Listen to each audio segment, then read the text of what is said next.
Hey, welcome to Rusty Bow. This week, got something kind of cool planned. Gonna work outside at the fire pit and just make an arrowhead. Something special, so stay tuned. Okay, my intention is to do a little bit of pit fire blacksmithing. The bronzesmith has the forge tied up, set up for some bronze casting, and what I want to do is make an arrowhead so he has something to cast at some point so we can compare steel arrowheads with bronze arrowheads and how they work, how they hit the galvanized steel down there in the target area. So yeah, so I'm gonna light this up and see what we can do with that. Yeah, also I've been told by another blacksmith that stake anvil that I have is actually an old Civil War traveling anvil, you know, that they would take in case they had to fix something. So, because I haven't really had a lot of luck finding out too much about this, but I think I'm going to start working that end, try to figure out. A lot of these things were, you know, not manufactured in a factory so much as, you know, like local blacksmiths, I think. So, you know, each one's probably going to be a little different. I have not seen one quite like this, but similar, but not quite like this.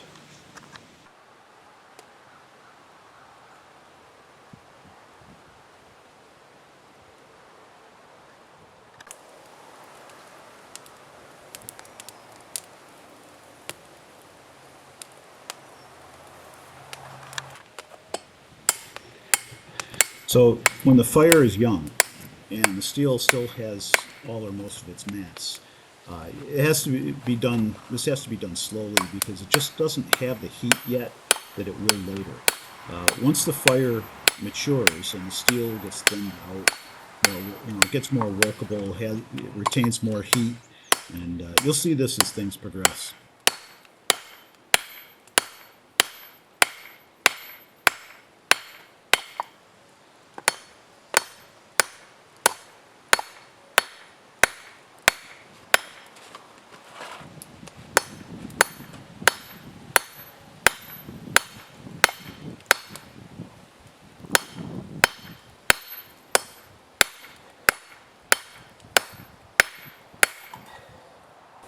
One of the things I try to do when I set up a fire for outdoor blacksmithing is I try to create it so there's kind of a pseudo chimney in the back, so you get good draft, as good as possible, to keep as much heat down where you're going to be heating up the steel, because this setup is never going to get you the same heat you would have in your forge, but you know, with planning and enough wood, it can be done. Because I'm not using any charcoal in this other than what's made by the fire. This is just basically pit firewood.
Okay, took long enough, didn't it? But there's the rough for the arrow, and the next stop will be in the shop to shape it, sand it, and all that stuff. And then later on, not today, I will quench it. So, and then I'll turn it over to the brownsmith, and he can make his copy of this before we test it. Okay, here is the Arrowhead milled in the shop, sanded and whatnot. The bronze caster is going to get the mold set up of this, and then when he's done with that, I'll do the quench, and then he will do the pour of his version.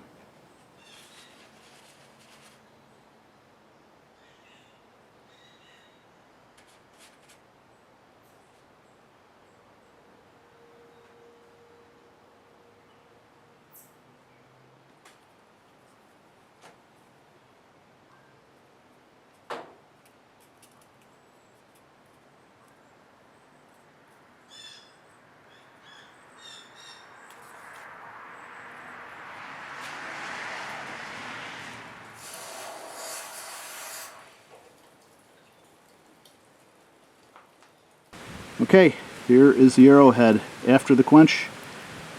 Nice humming, right? Alright, this will get tested next week. Well, thanks for hanging out. Got an Arrowhead in, and it turned out pretty nice after all the milling and everything, and the quench turned out pretty good. Tested it with a file actually, and nice and hard, so no problem. Next week, bronze caster is going to do a pour, and he's going to cast the Arrowhead, and then we're going to test those arrowheads right down there. So, but that's next week. Hope you had a good week, and I'll see you on the other side of this one. You stay well. Be good.